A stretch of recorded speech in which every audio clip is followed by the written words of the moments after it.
ओम साई राम, जय साई राम। श्री सच्चिदानंद सद्गुरु साईनाथ महाराज जी की जय। श्री साई सचित्र हिंदी में अनुवादित अध्याय 1। प्रथम अध्याय श्री गोविंद रघुनाथ राव दामोलकर उर्फ हेमांड पंत द्वारा रचित श्री साई चरित्र ग्रंथ का प्रथम हिंदी अनुवादित अध्याय। मंगलाचरण। इस अध्याय में जो भी अनुवाद किया गया है वह मेरा समुचित अनुवाद है। इस लेख में जो कुछ भी जानकारी दी गई है उसको किसी के भी लेख से नहीं लिया गया है तथा इसकी कॉपी पेस्ट भी नहीं की गई है। अनुवादक श्री बामन रूपराव जी बानरे। श्री साई चित्र ग्रंथ हिंदू में अनुवादित करने के लिए अवधारणा, दृष्टिक्षेप तथा मनोगत। श्री गणेशाय नमः। मूल श्री साई चित्र मराठी ग्रंथ में केवल 53 अध्याय हैं। श्री साईं बाबा विश्व संस्थान शिरडी ने इस मूल ग्रंथ के केवल 53 अध्याय हिंदी में प्रकाशित किए हैं। ये अध्याय श्री शिवराम ठाकुर ने लिखे हैं, जिसमें कहीं कहीं 2 अध्याय मिलाकर सिर्फ 53 अध्याय हिंदी में अनुवादित किए गए हैं। वास्तविकता ये है कि मूल मराठी श्री साई चित्र ग्रंथ जो श्री गोविंद रघुनाथ राव दामोलकर जी ने लिखा है उसमें 53 अध्याय हैं। उन सभी 53 अध्यायों का अब हिंदी में भी अनुवाद करने की मुझे श्री संत साईं बाबा ने प्रेरणा दी है। इसलिए उनकी प्रेरणा तथा कृपा दृष्टि के कारण मैं श्री साई चित्र ग्रंथ का अनुवाद करने का साहस कर रहा हूँ। ये सब कार्य बाबा ही मुझसे करवा रहे हैं, वरना मैं इतना बड़ा साहस कतई नहीं कर सकता। वास्तविकता ये है कि मुझे उतनी शक्ति ही नहीं, लेकिन जब बाबा स्वयं ही ये कार्य कर रहे हैं, मैं तो केवल एक माध्यम हूँ। इसलिए आप इस अनुवादी रूपी अध्याय का पठन करोगे तो आपका निश्चित रूप से बाबा की कृपा अवश्य ही प्राप्त होगी। इसमें कोई भी संदेह नहीं होना चाहिए। इस श्री साई सचित्र ग्रंथ का हिंदी में अनुवाद प्रस्तुतिकरण शुद्ध करने से पहले मैं श्री संत साईनाथ महाराज तथा ग्रंथ लेखक श्री गोविंद रघुनाथ जी दामोलकर उर्फ हेमांड पंत को मस्तक होकर वंदना करता हूँ।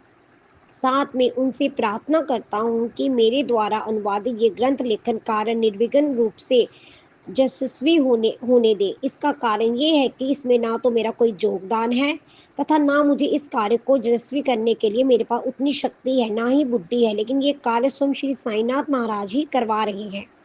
इसलिए सर्वप्रथम मैं श्री साईं बाबा तथा ग्रंथ लेकर श्री गोविंद रघुनाथ दामोलकर को वंदना करता हूँ। श्री गणेशाय नमः। सद्गुरु श्री साईनाथाय नमः। ग्रंथ लेखन सर्वप्रथम श्री बुद्धिदाता श्री गणेश जी की वंदना करते हैं। तत्पश्चात विद्यादात्री देवी सरस्वती माँ की वंदना करते हैं। उसके बाद लेखन अपने गुरु की वंदना करते हैं। भगवान श्री राम तथा आदि देवी सीता की भी वंदना करते हैं। साथ ही जिनकी प्रेरणा से ग्रंथ लेखक श्री दामोलकर महाराज उनकी जीवनी लिखने का अदम्य साहस करते हैं, वे श्री साईनाथ महाराज हैं। उनको वंदना करने के पश्चात वे बाबा से प्रार्थना करते हैं कि वे भगवान, आप मुझसे ये जो कार्य करवा रहे हो उस कार्य को आप निर्विघ्न रूप से सफल होने दें। वे अपनी इष्ट देवता तथा अपने कुल देवता से भी इस कार्य को यशस्वी होने के लिए प्रार्थना करते हैं। श्री गणेश गणपति को मेरा नमस्कार है। देवी सरस्वती को मेरा नमस्कार है। श्री सद्गुरुनाथ महाराज को मेरा नमस्कार है। मेरी कुल देवता को मेरा नमस्कार है। हे देवी सीता माई तथा भगवान श्री राम को मेरा नमस्कार है।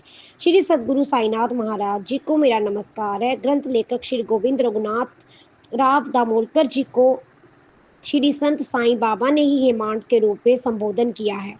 श्री हेमाडवंत बाबा को प्रार्थना करते हैं कि हे भगवान, इस कार्य को मैंने आपकी कृपा से ही शुरू करने का साहस किया है, इसलिए आप ही इस कार्य को निर्विघ्न रूप से सफल होने दें। वह अपनी इष्ट देवता को भी इस ग्रंथ समाप्ति की सफलता के लिए प्रार्थना करते हैं। इसका कारण ये है कि कोई भी शुभ कार्य यशस्वी रूप से सफल होने के लिए अपनी इष्ट देवता को सविनय अनुरोध करना भी हम सभी का कर्तव्य है।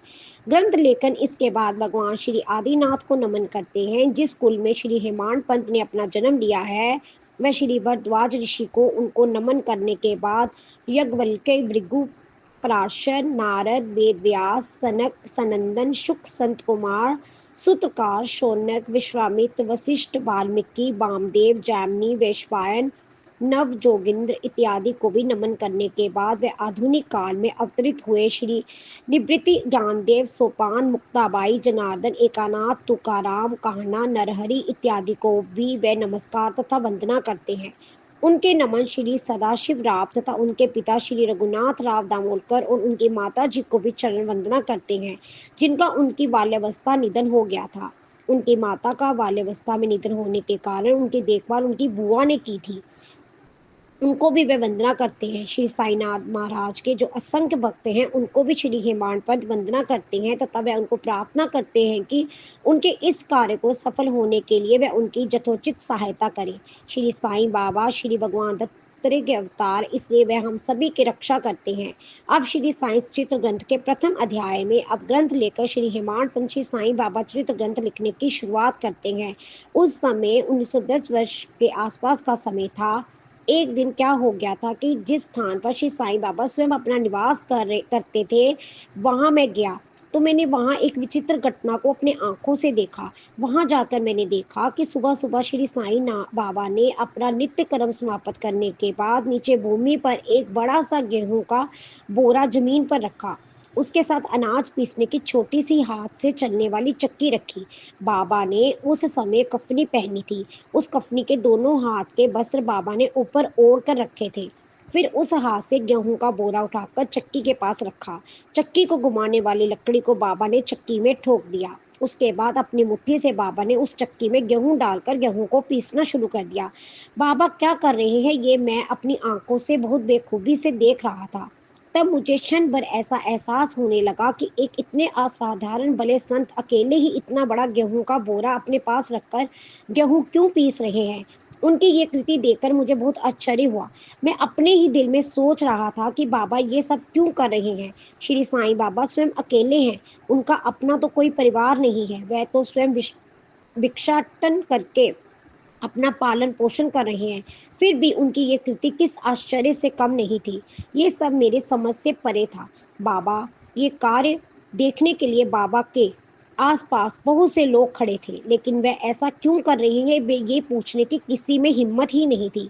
बाबा चक्की पर अपने हाथ से आटा पीस रहे थे। ये समाचार पूरे शिरडी गांव में पहुंच गया, इसलिए बाबा को देखने के लिए गांव के सभी लोग आ गए। बाबा के सब नर नारियां इकट्ठे जमा हो गए। उन सब में 4 महिला ऐसी थी कि उनको किसी का डर बिल्कुल नहीं था। उन चारों महिलाओं ने बिना कुछ सोचे समझे चक्की से पीसने वाली लकड़ी को अपने हाथों में ले लिया और फिर बाबा के भक्ति गीत गायन के साथ गेहूं को पीसना शुरू कर दिया।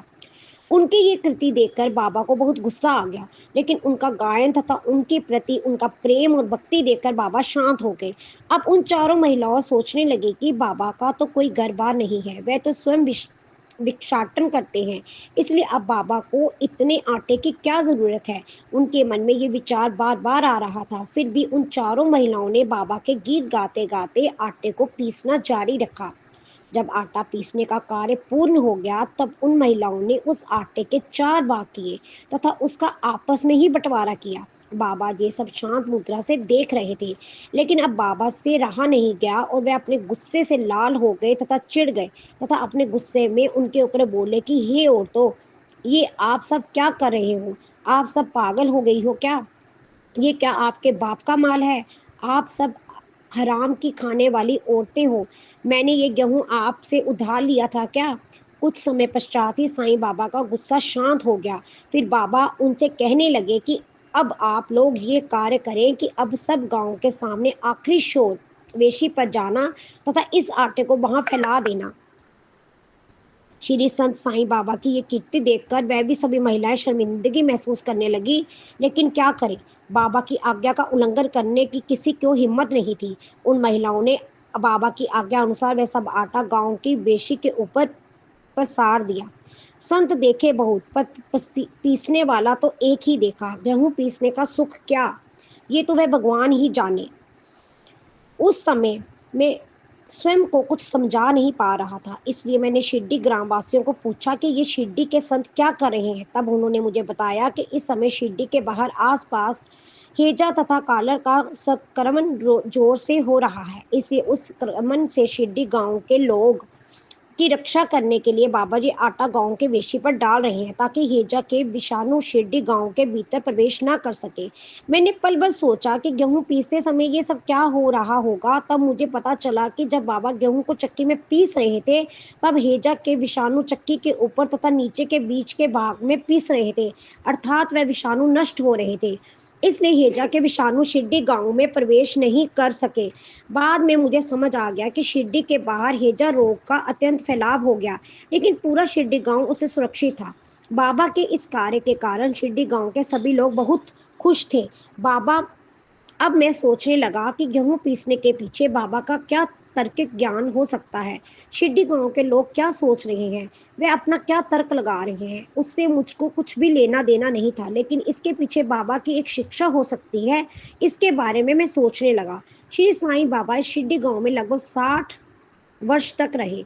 उनके इस कार्यकाल में बाबा हर दिन चक्की पर आटा पीसते थे।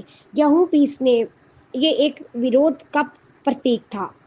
बाबा चक्की पर आटा अवश्य पीसते थे, लेकिन जब वे गेहूं पीसते थे तब गांव के लोगों के पाप भी उसमें पिस जाते थे।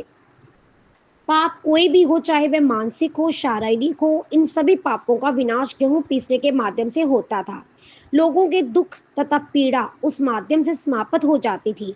बाबा ये कार्य दैनिक दिन होता था। अब प्रश्न ये उठता है कि आटे की चक्की का तात्पर्य क्या था। उसका भी दैवीय महत्व है। आटे की चक्की के 2 चक्र होते हैं, एक ऊपर का और दूसरा नीचे का। जो ऊपर का चक्र है वह अपना कर्म है, और जो दूसरे नीचे का चक्र है वह हमारी भक्ति है। चक्की के माध्यम से जो कुछ भी पीसा जाता है, उसकी चक्की को लकड़ी का सहारा तथा जिसके माध्यम से हम अपने हाथ से आटा पीसते हैं, अगर चक्की को उस लकड़ी से ठोका नहीं जाता तो हम चक्की से कोई भी काम नहीं कर सकते। इसका अर्थ ये है कि बिना कोई लकड़ी के चक्की के बारे में सोच ही नहीं सकता। इसलिए उस चक्की को जो लकड़ी ठोकी थी वह लकड़ी हमारा ज्ञान था। इस तरह से कर्म, भक्ति तथा ज्ञान ये सब चक्की का अभिप्राय था। श्री साईं बाबा का पक्का भरोसा और विश्वास था कि हमारे भीतर प्रेरणा, इच्छा तथा पाप भरा हुआ है, तथा इसके साथ सत्व, तामस और राजस्व ये गुण भी भरे हुए हैं। जब तक सत्व, तामस तथा राजस्व ये गुण समाप्त नहीं होते, तब तक हमें ज्ञान का साक्षात्कार मिलना संभव नहीं। हमारे भीतर जो गर्व और शारीरिक अवगुण है, वह गुण तब तक समाप्त नहीं होते जब तक हम अपना जीवन यथार्थ रूप से साकार नहीं कर सकते। इसलिए भी श्री संत साईं बाबा ने चक्की ये अपना माध्यम बनाया था। उसके द्वारा ज्ञान, भक्ति तथा कर्म का महत्व प्रतिपादित किया है। इस प्रकार श्री संत तथा सज्जन की प्रेरणा से तथा श्री साईं भक्त हेमांत द्वारा लिखा गया ये श्री साईं चित्र ग्रंथ का मूल मराठी अध्याय का हिंदी में अनुवादित अध्याय, जो कि श्री साईं बाबा की लीला से परिपूर्ण है, ऐसा मंगलाचरण नामक प्रथम अध्याय अब समाप्त होता है। इस अध्याय का पठन करने से श्री साईं बाबा द्वारा प्रतिपादित ज्ञान, भक्ति तथा शुद्ध कर्म करने की शिक्षा मिलती है। ओम साईं राम, जय साईं राम। साईं बाबा सबकी भली कर रहे।